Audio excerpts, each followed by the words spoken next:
We went from, this is the next chapter, chapter 6. We went from, you know, having positive stuff to say. You know, we started the thing, you know, with our training and our, you know, bad taste in our mouths from the beginning. Then we kind of, over the last couple of chapters, you know, turned it back to positive. You know, and I hate to go negative, but it's kind of how it has to go sometimes. You know, if you want the whole story, the whole backstory from the Uprising's point of view, it's going to have to kind of go negative again. Which leads us to what we dubbed the Monticello Screwjob. It was done at NGW, which is where we used to wrestle out of Burnettsville, and they ran some shows in Monticello.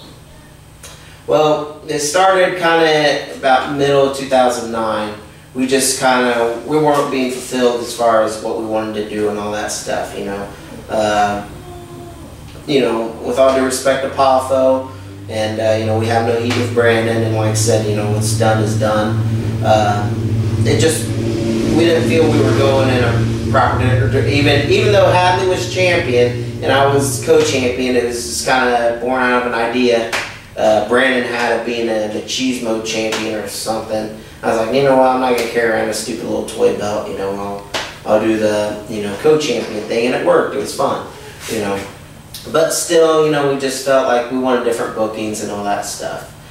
So our displeasure, like I said, started about mid to late 2009, and I brought up either at the end of 2009 or early 2010 that, dude, I think, you know, it's about time at least I wrap it up. You know, I felt like I was, you know, wanting to do something different, you know.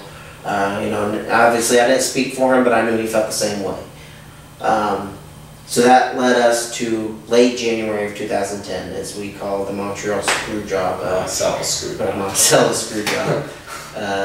So, yeah, Hadley, what was your take? Like, okay, so I went to them with an idea, because I heard they wanted me to drop the title back to Brett. I had no issue with Brett. I had no issue with dropping the title. I didn't want the title in the first place. Because in independent wrestling, a title is an unwritten contract, virtually. I mean, if you can't make a show, it's not like they're going to have heat with you, you know, unless you're just like, I don't want to leave my couch. But like, you know, you're essentially stuck with that promotion. And as much as I loved Pafo and, you know, had respect for Brandon, NGW wasn't where I wanted to be. So anyway, so I heard they wanted me to drop the title to Brett. I heard that through the grapevine. But I had a different idea. I thought, let's share the wealth. What if I drop it to KJ? Because I knew me and KJ could tear it up.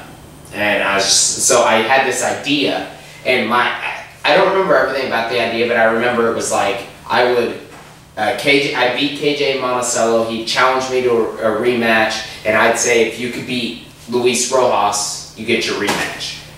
Rojas would go over, and this would lead perfect to Rojas being gone. At the end of the night, I'd wrestle my match, and then KJ would come out and say, you know, how about that rematch? And I'd say, you lost your match. And then he'd say, okay then. And he'd bring Rojas out like strapped to a table or whatever. And he'd climb a ladder. And he'd be like, how about that rematch now?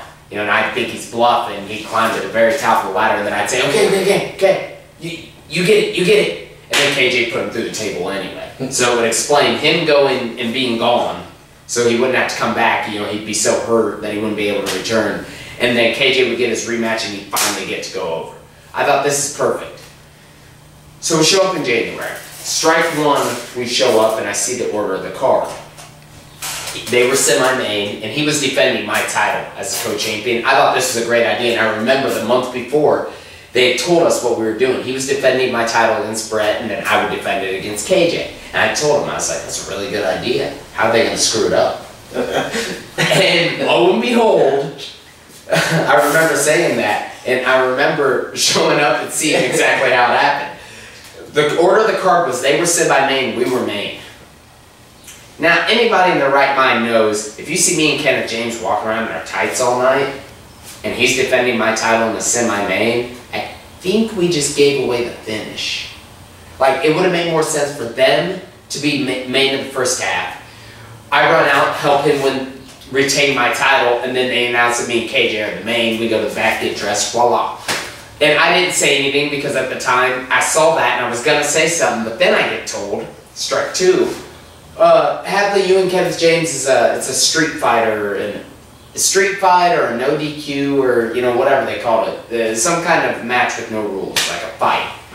And I'm just like, why would you start, you know, first time I'm wrestling KJ in a one-on-one match at NGW and I'm wrestling him in a street fight.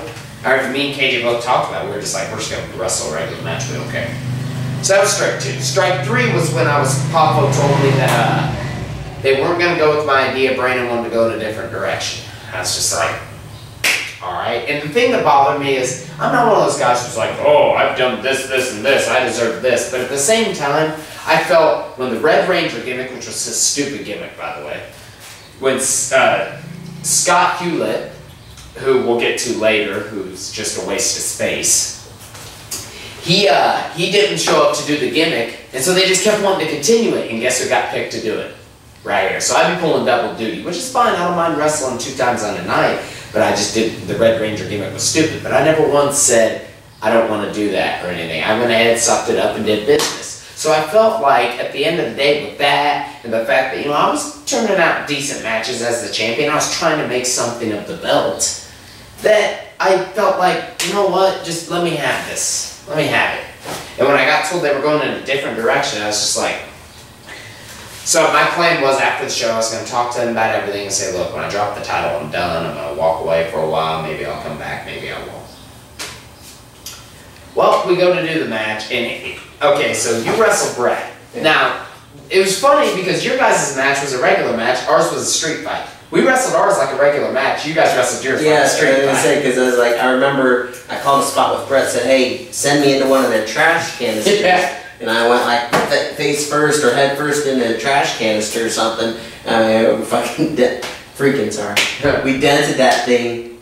I remember him sending me in or whatever. And after the match, I was like, yeah, Brandon, sorry about that. You know? I don't know how much that is, I'll pay for it or whatever. But yeah, like you said, yeah, we wrestled it as a street fight. And then, you know, you guys wrestled a regular match when it's supposed to be vice versa. Yeah. But, and the thing is, I think you and Brett had actual heat going into it. Like, not like heat with each other. I'm talking like you guys had, I think, built up some heat. Yeah. You guys, like, there was almost like a feud there. And it was like, why would they make us the street fight? So anyway, so I help you win the match.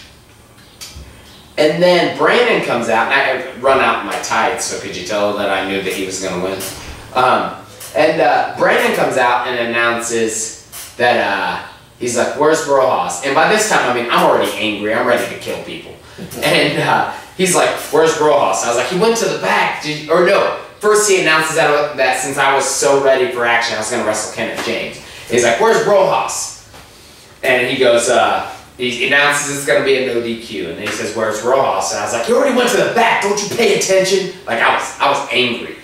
And he goes, well, good. Because if he interferes in this match, you'll end up being disqualified and lose the title. Now, I look him dead in the eye in the ring, and I say, okay, so it's a no DQ, but if Rojas comes out, I get disqualified. That makes sense. And he left the ring and went about his business. So I'm just, we had already planned on him interfering to help me. I was like, oh, we're just going to run with it. It's a no DQ. So then, a couple minutes later, and I believe you said Brandon sent you and Brett out there? Yeah. A couple minutes later, him and Brett come out. Like, he came out in my corner, then Brett came out in KJ's. I'm like, I remember looking at KJ, and I'm like, what are they doing? And KJ's like, I don't know. And I was like, this makes no sense. He goes, I know. Just pick me up. So we go about business. The match was really good, I thought. Till the end. Finish went as we had all planned, except for Brandon. Kenneth James puts me in the clover leaf, and I'm teasing, tapping, we're all sitting with the nuts. Bam! And the one time I wanted NGW to not make sense, they decided to. They ring the bell and call for a DQ. I'm like, oh no. So I'm laying in the ring. KJ's laying in the ring, and because Rojas had pulled me onto him because it was supposed to be a pin, and they call for the bell, and like. You hear nothing of an announcement. I'm laying there on KJ, and I looked up at him. I said, "This is so." Well, we've already broke the discretion is advised. So I look up at him and I say, "This is so fucked." And I walk to the back. I go, I'm going to the back. I go to the back. I take my tape off and I throw it. I walk in this back room and I'm just pacing. I mean, if Brandon would have came back there, it honestly at that point would have been a Bret Hart McMahon deal where I probably blocked him. So you come back there. Rojas comes back there and he goes, "Hey, Brandon wants us out in the ring." I'm like, "What for?" He's like, "I don't know." So we go out there and I'm like, "What? What do you have to say to me?" And I get on the apron. We're both on the apron, and Brandon's got the title. He's pacing back and forth. He doesn't really know what he's doing. And on a side note, when I watched the video back, where the person who was taping it was right by the commentary, and you hear Tommy Gage and Hardcore Harry going, "Okay, so he said it was a no DQ, but he disqualified Hadley for Rojas." Like, they're trying to put together what was going on. That was like the funniest part ever. Like, I watched that back, and that just made me laugh.